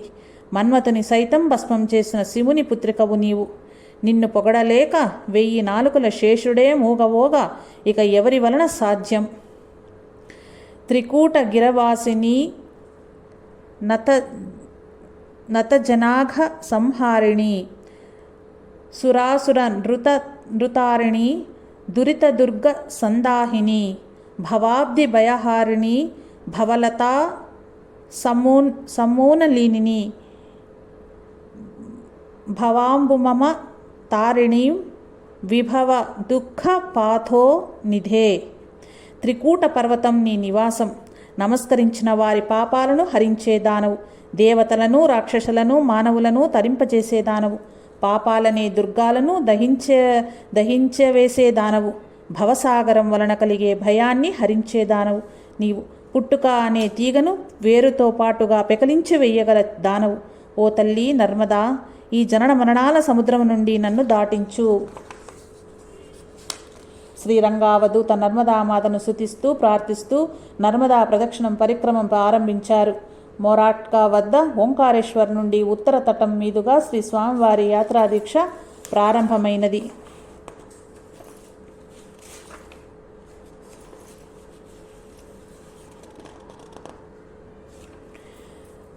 నర్మదా పరిక్రమ విశిష్టత. భారతదేశం ఎన్నో పుణ్యనదులకు ఆలవాలం. ఎందరో ఋషులకు, ఆధ్యాత్మవేత్తలకు, మహాపురుషులకు, మేధావులకు కన్నతల్లి. ప్రపంచంలో మరే చోట నాగరికత కళ్ళు తెరవని నాటికే మానవ జీవనాన్ని గురించి, ప్రకృతి గురించి, ప్రకృత శక్తుల గురించి అనుభూతి అనుభవాలను ఆధారంగా కలిగిన సునిశ్చిత దృష్టి జ్ఞానము ఆర్జించి లోకానికి అందించిన గురువు మన భరతమాత. ఆయా జ్ఞానరాశుల నుండి అందిపుచ్చుకున్న పిల్ల కాలువల వంటి విషయ పరిజ్ఞానాన్ని విస్తరించి ఇతర విదేశీయులందరూ నేటి విజ్ఞాన కాంతులను విస్తరింపజేశారు. బాహ్య దృష్టికి ఇవి ముఖ్యమైనవి, గొప్పవి కూడా. కానీ అంతర్దృష్టి వికాసం ప్రధానంగా నించిన భారతీయ ఋషులు ఈ జ్ఞానాన్ని విస్తరించారు. తరతలాకలంటూ విధి విధానాలు ఏర్పాట్లు చేశారు. ఏకత్వంలో నుండే భిన్నత్వం వచ్చిందని, ఈ విభిన్నత అలా వైవిధ్యంతో ఉంటూనే ఏకత్వాన్ని ఆధారంగా కలిగి ఉందని, భిన్నత్వంలోని ఒక అంశగా విచక్షణతో జనించిన మానవజాతి ఆ ఆధారంగా అంతఃశ్రోత స్వినిగా ఉన్న ఏకత్వధారను అందిపుంచుకోవాలని, దానికి పరంగా ఏకభావనను కూడా అధిగమించిన ఉన్నది ఉన్నట్లుగా ఎప్పుడూ ఉండేదే అయిన బ్రహ్మత్వం తానవ్వాలని, అందుకు తపన సాధన మార్గాలన్నీ ఋషులు ఏర్పరిచారు. సత్యం జ్ఞానమనస్తం బ్రహ్మ. సత్ ఉండుట లేదా ఉనికి లేదా సత్యమైనది. జ్ఞానం తెలుసుకునేది, తెలుసుకోబడేది. అనస్తం తెలుసుకునేవాడు. మిగిలిన ఉన్నవారంతా అంతం లేనిదిగా, మిగిలి ఉన్నంత వరకు అంతం లేనిదిగా తెలుస్తూనే ఉండేది. బ్రహ్మ అన్నింటా వ్యాపించి తానే ఉండేది. సో అకామయత బహుశ్యాం ప్రజాయే ఏతి సతపస్తవ్య ఇదంగ సర్వమసృజత్ ఆనందో బ్రహ్మేతి వ్యజానాత్ ఆనందేధ్యావఖిలాలి ఆనందాధ్యే వఖిలాని ఇమాని భూతాని జాయంతే ఆనందేన జాతాని జీవంతి ఆనందం ప్రయస్తభి సంవిశంతి సైషా భార్గవీ వారుణీ విద్య. బ్రహ్మ బహుప్రజగా కావాలని కోరినవాడై తపస్సు చేసి ఈ సర్వాన్ని సృష్టించాడు. ఆనందమే బ్రహ్మ అని తెలుసుకొనవలేను. ఈ అఖిల భూతాలు ఆనందములోనే పుడుతున్నాయి, ఆనందములోనే జీవిస్తున్నాయి, ఆనందమునందు ప్రవేశించి ఉండిపోతున్నాయి జీవులు. ఇది వారుణీ విద్య. ఇలా వేద ప్రమాణాలలో వివరమే కాక సాధనా విధానాన్ని రంగరించి చెప్పినవారు ఋషులు. సత్ లేక ఆనందము అనేదొక ప్రవాహం.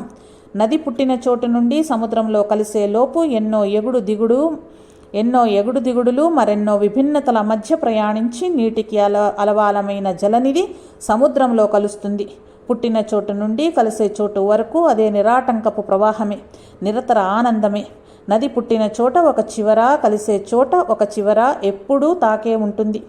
నిరంతర చైతన్య ప్రవాహానికి అది ప్రతీక. ఈ క్షణం కంటికి ఎదురుగా ప్రవహిస్తున్న నీరు మరొక క్షణం కంటికి ముందు లేదు. అయినా ఎడతెగని ప్రవాహాన్ని అదే నదిగా పేర్కొంటాం. పుట్టి ఊహ తెలిసిన క్షణం నుండి బాల్య, కౌమార, యవ్వన, వార్ధక్యాల భిన్నత్వం మధ్య ఏ శరీరాన్నైతే నేనుగా గుర్తిస్తూ ఉంటామో ఆ శరీరంలో నదిలో నీటి వలె కణ, రక్త, అస్థి, మజ్జాదులు పుట్టినప్పటి నుండి ఉన్నా, అలాగే ఉండకుండా క్షణక్షణం ఎన్నో మార్పులు చెందుతున్నా కూడా నేననే ఒకే గుర్తింపు, ఒకే ప్రజ్ఞ విశ్వమంతటిలో చైతన్య ప్రవాహం వలె కొనసాగుతుంది. ఈ స్ఫురణ నదిని గూర్చి చెప్పిన స్ఫురణకు కవల సంతానమే. తన ఆశ్రయించిన జీవుల లోపల కణజాలంగా మారే ఆహారోత్పత్తికి ఆధారమై దేనిని వ్యతిరేకించక, ద్వేషించక పోషించే చైతన్యానికి ప్రతీకగా నిలిచిందే నది.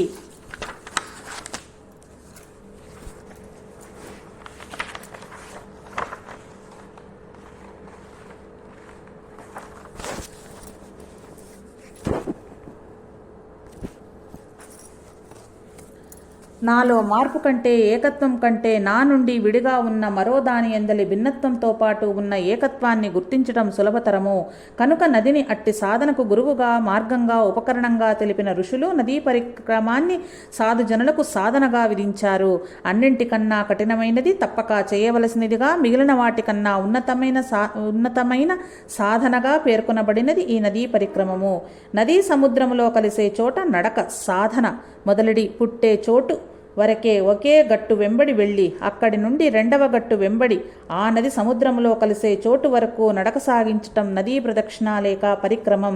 రెండు గట్లు ద్వంద్వాలకు, ఇహపరములకు, తన పరలకు సంకేతాలు. ఆ రెండు గట్లు ఒకే ప్రవాహాన్ని అంటిపెట్టుకుని ఉండటాన్ని, ద్వంద్వాలలో ఉంటూ వానికి ఆధారమైన ఏకత్వాన్ని పట్టుకోవటానికి సాధనమని సంకేతంగా చెబుతారు. సామాన్య సాధకుల నుండి తరించిన వారి వరకు కూడా ఆమోదయోగ్యమైన ముదావహమైన పరిక్రమం ఈ నర్మదా పరిక్రమం. నర్మదా నది మధ్యప్రదేశ్లోని అమరకంటకం అనే పర్వతాలలో పుట్టింది. అక్కడ నుండి 3 రాష్ట్రాల మధ్యప్రదేశ్, మహారాష్ట్ర మరియు గుజరాత్ గుండా పశ్చిమానికి ప్రవహిస్తూ భరూచ్ దగ్గర అరేబియా సాగరంలో విలీనమవుతుంది. ప్రాచీన పురాణాల ప్రకారం మహాశివుని స్వేదము నుండి నర్మదా నది మాత ఉద్భవించినదని తెలుస్తున్నది. దీనినే రేవా నది అని కూడా పిలుస్తుంటారు. తన దరి చేరిన వారికి సుఖ సంతోషాలను, ఆశీర్వాదాలను ఇచ్చేదే నర్మదా మాత. నర్మ అనగా సుఖం, ఆశీర్వదం, దా అనగా ఇచ్చున్నది. నర్మదా అనగా సుఖ సంతోషాలను, ఆశీర్వాదాలను ఇచ్చున్నది అని అర్థం. అందుకే ఆ తల్లి వరదాయిని అయింది. నర్మదా నది జలప్రవాహ దృశ్యం చూసేవారి ప్రతి ఒక్కరి హృదయాలలో సంతోషము, ఉల్లాసాన్ని నింపుతుంది. అంతేకాదు ఇతర నదులలో మునక వేస్తేనే కలిగే పుణ్యం, పాపరాహిత్యము, పవిత్రత, ధర్మనిరతి నర్మదా నది జలాన్ని చూస్తేనే చాలు. అవన్నీ గ్రాహ్యమవటం ఇక్కడి విశేషం. అంటే నర్మదా మాత జలము క్షణక్షణము సంతోషాన్ని, పవిత్రతను తన ఆశీర్వాదంతో మనకు ఆపాదిస్తుంటుంది. ఈ పరివాహక ప్రాంతంలో నదికి ఇరువైపులా ఎన్నో పుణ్యక్షేత్రాలు కలవు. అందుచేతనే ఈ నదికి పరిక్రమ చేస్తూ పుణ్యక్షేత్రాలను దర్శించటం ముక్తికి హేతువని నమ్మకం. అందుచే పూర్వీకులెందరో కనీసం జీవితంలో ఒక్కసారైనా నర్మదా పరిక్రమణం చేస్తారు. నేడు కూడా వందలు వేల మంది పాదచారులై భక్తి ప్రపత్తులతో నర్మదా పరిక్రమం చేస్తుంటారు. నడవలేని వారు బస్సులలో, కార్లలో కూర్చుని పరిక్రమం చేస్తూ ఆ మార్గంలో ఉండే పలు పుణ్యక్షేత్రాలను దర్శించుకుంటూ ఎంతో సంతృప్తిని పొందుతుంటారు.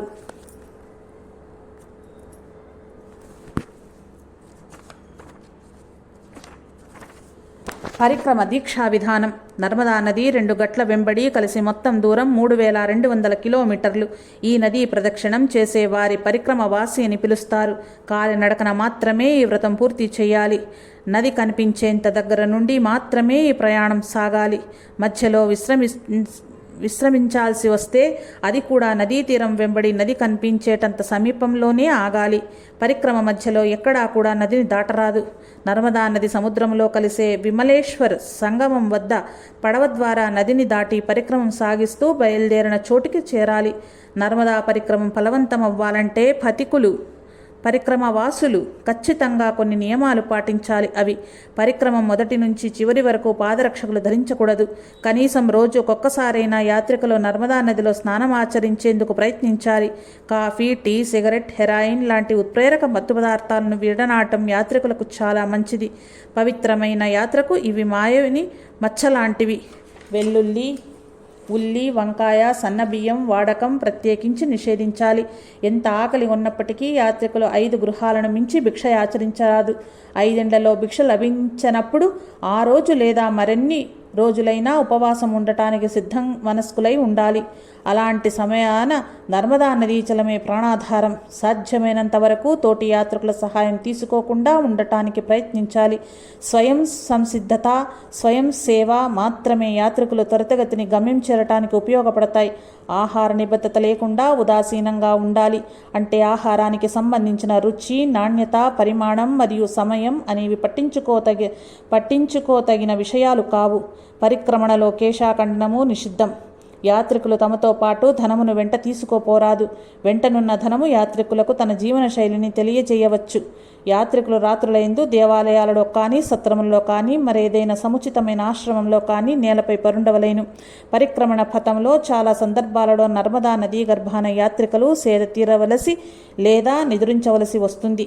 వీటిలో ఏ సందర్భంలోనైనా చాపలు, తివాచీలు, దుప్పట్లు వాడటం నిషిద్ధం. త్రికరణ శుద్ధిగా బ్రహ్మచర్యం అవలంబించటం పరిక్రమణలో అతి ముఖ్యమైన మరియు ప్రధానమైన సాధనం. ముందు చెప్పుకున్న నియమాలు పాటిస్తూ ఒక నీటి పాత్ర, తేలికపాటి దుస్తులు, చలికి ఒక దట్టమైన కంబళి, తినే పదార్థాలు ఒక సంచిలో వేసుకుని ఒక చేతికర్రతో మాత్రమే బయలుదేరతారు పరిక్రమ వాసులు. చేతికర్ర నేలపోటు పొడుస్తూ ఆసరగా, బరువులు మోసేందుకు కావడిగా, దారి వెంట ముళ్లను, రాళ్లను తొలగించే చేతి కోలగా, పశువులను, జంతువులను అదిలించే రక్షగా, ఇలా ఎన్నో విధాల చేతికర్ర ఉపయోగిస్తుంది పరిక్రమవాసికి. పరిక్రమం ఎవరికి వారు ఒంటరిగా చేయాలి. అయినా వీరిలో యువకులే కాక వృద్ధులు ఉంటారు కనుక అధిక శాతం గుంపులుగానే నడక సాగిస్తారు. దారి వెంట ఎన్నో గ్రామాలు, పట్టణాలు, పుణ్యతీర్థాలు అధిగమిస్తూ వెళ్తారు. వీరికి ఆయా ప్రాంతవాసులు బట్టలు, నీరు, ఆహారము ఇంకా తదితర ఎన్నో సదుపాయాలు కల్పిస్తారు. ఇలా చేయటం వల్ల తమకు పుణ్యం ప్రాప్తిస్తుందని అక్కడి ప్రాంతీయుల విశ్వాసం. మధ్యప్రదేశ్ ప్రాంతం దాటే సమయంలో ఆటవీకుల నుండి, దొంగల నుండి ప్రమాదం పొంచి ఉంటుంది. ప్రాంతీయ నాగరికులు జట్లుగా చేరి నర్మదా పరిక్రమ వాసులకు రక్షణగా ఉండి ఆ ప్రమాద స్థలాలు దాటేస్తారు. ఈ పరిక్రమ పథంలో ఆదమరిస్తే వస్తువులను చేతపట్టుకుని పోయే చిల్లర దొంగలతో పాటు బందిపోటు దొంగలు కూడా తారసిల్లుతుంటారు. తరచుగా యాత్రికుల వద్ద నుండి చిన్నపాటి వస్తువును కూడా మిగల్చకుండా ఈ ధూర్తులు తన్నుకెళ్తుంటారు. కనీసం ఒక వస్త్రాన్నైనా యాత్రికుల వద్ద మిగల్చరు.